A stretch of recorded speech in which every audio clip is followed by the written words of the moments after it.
तो अस्सलाम वालेकुम हक मौजूद जी सिंध उम्मीद तव्हीं सब खुश हूंदा साथी अॼु पाण ॻाल्हायूं था इन मामले ते त वरी मलक रियाज़ खे सिंध हुकूमत ऐं पीपल्स पार्टी वारनि वधीक ज़मीन ॾिनी आहे बहिरिया टाउन ठाहिण जे लाइ। सिंधी माण्हुनि लाइ ख़ुशख़बरी आहे। असांजा हुकुमरान वक़्त जा चवंदा आहिनि त असां नवां शहर ठहिराए सरमाएदारी खे तरक़ी था आणियूं, इलाइक़ा पंहिंजा ख़ुशहाल था करियूं, छो जो नवां शहर था ठाहिरायूं। पर 532 एकड़ ज़मीन कोहिस्तान जी वरी बि मलक रियाज़ खे ॿीहर ॾिनी वई आहे, जेका बहिरिया टाउन कराची वारी जी नवां शहर ठाहे था ॾियनि तव्हांखे, जंहिंमें 5 खां 7 गबोलनि जा तारीख़ी ॻोठ मिसमार थींदा, अलाए केतिरा क़ब्रिस्तान रहंदा, मस्जिदियूं रहंदियूं, उते एरिया में जेके उन्हनि जूं ओताकूं जेके रवायतूं उहे तबाह थींदियूं उहे रहंदियूं। पर असांखे मोट में हिकु नओं शहर मिलंदो जंहिंजो नालो हूंदो बहिरिया टाउन। बहिरिया टाउन ॾाढो ज़बरदस्त शहर ठहियो आहे, ॾिसण में एॾो ख़ूबसूरत लॻंदो आहे कराची खां ओरे पासे जेको ईंदो त।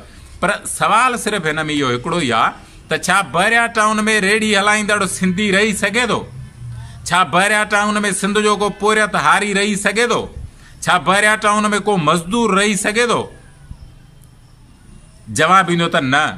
बहिरिया टाउन में जिथे करोड़ रुपए जो घर मिले उते त उहे सभु सरमाएदार रहंदा न। उहे पंजाबी हुजनि, पठान हुजनि, अंग्रेज़ हुजनि, अफ़गानी हुजनि, बिहारी हुजनि, बंगाली हुजनि, दुनिया सॼी जा किथां जा माण्हू हुजनि, उहे कराची में जॾहिं शहर वठंदा, शहर में जॻह वठंदा करोड़ रुपए में, त हुनजो बुनियादी हक़ थींदो अथई असांजी आहे। इहो साॻियो बहिरिया टाउन जेको नवाबशाह में ठाहियूं, कराची में ठाहियूं, वरी गंजे टकर खां अलाए घणा 100 एकड़ पीपल्स पार्टी हाणे ताज़ी कलो की अॼोकी अख़बार जी ख़बर बि अथव, उहा ताज़ी ज़मीन ॾिनी अथनि त वराए तव्हां हैदराबाद में बि बहिरिया टाउन ठाहियो।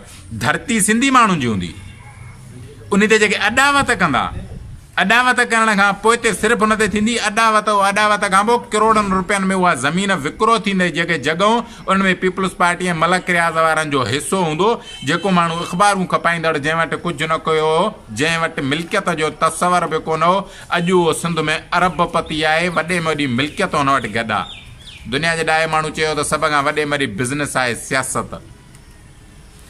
हाणे जेकॾहिं पंहिंजा शहर जेके सिंध जा तारीख़ी ॻोठ आहिनि उन्हनि खे दुरुस्त छो नथा करियो?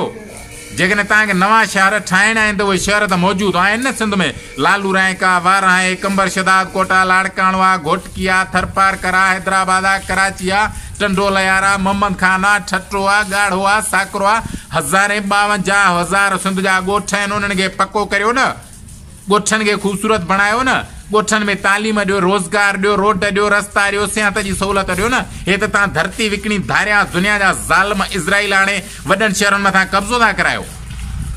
अजरक जो मास्क पाईंदा, नंबर प्लेट गाॾी जी अजरक जी हणाए सिंध सॼी विकिणी छॾियऊं। असांजा सिंधी माण्हू ख़ुशि हूंदा, बिलावल साईं अजरक जो मास्क पातो आहे, केॾो न कॉम्प्रस आहे। जॾहिं बि हिननि जी हुकूमत पोयर थींदी आहे तॾहिं कॉम्प्रस त बणिबा आहिनि। हे धरती हिननि विकिणी खपाए ॾिनी आहे। केर बि हुजे, किथां जो बि माण्हू हुजे, धरतीअ ते कब्ज़ो करे थो मंज़ूर न आहे। उहो सिंध जो ॼाओ हुजे या अफ़गानी हुजे या बिहारी हुजे या बंगाली हुजे, सिंध जा पुराणा ॻोठ ड्राहे नवां ठाहींदा, सिंध जी धरती धारियनि खे ॾेई नवां शहर ठाहींदा, सिंध जा तारीख़ी ॻोठ न ठाहींदा। मुंहं दड़े जो ॻोठ जेके रहियल आहे पुराणा, उहे उन्हनि खे छो था ठाहियो? जेके असांजे शहरनि जा पुराणा ॻोठ, उन्हनि त तालीम न ॾिनी आहे, रोड न ॾिना, रस्ता न ॾिना। मां जंहिं ॻोठ में रहां थो तव्हांखे सच थो ॿुधायां, तव्हां मुंहिंजो ॻोठ विज़िट करियो, जंहिंखे रोड कोन्हे, स्कूल कोन्हे, तालीम कोन्हे का, सिहत ई कंहिं बि क़िस्म जी का बि हुकूमत जी सहूलियत कोन्हे का।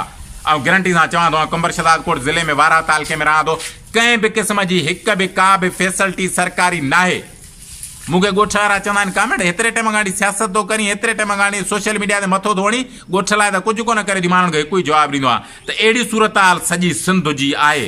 जंहिं ॾाढे सिंध सॼी जी सूरत हाल दुरुस्त थी त असांजे ॻोठ जी बि दुरुस्त थींदी। हीअ धरती असांजी आहे, धरती जा शहर असांजा आहिनि, ॻोठ असांजा आहिनि, ऐं सॼी धरती ते रहंदड़ माण्हू असांजा आहिनि, भाइर आहिनि। उन्हनि सभिनि सां जेको बि ज़ुल्म आहे उहो असां सां आहे।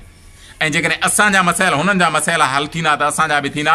सभ खां पहिरीं सिंध धरती बचाइण जी ज़रूरत आहे, जंहिंजे मथां हे अलाए किथां जा इज़राइल हाणे वॾा शहर ठाहे कब्ज़ा था कराइनि। मुहाजिर असां वटि आया त बि ईअं ई उहो पहिरें उघाड़े चौंपल कोन्हनि वेठा, अॼु तव्हां हुते नथा ॻाल्हाए सघो।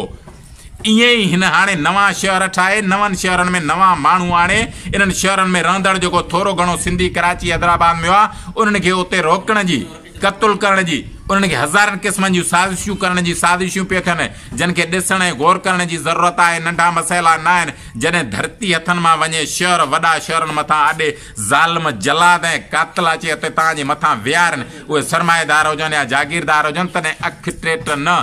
हाणे भले मसइलो सम्झ में इहो न अचेव, पर 20 सालनि खां पोइ इहो रसो हिन सिंधी माण्हुनि खे ॻिचीअ में हूंदो। हक़ मौजूद, जी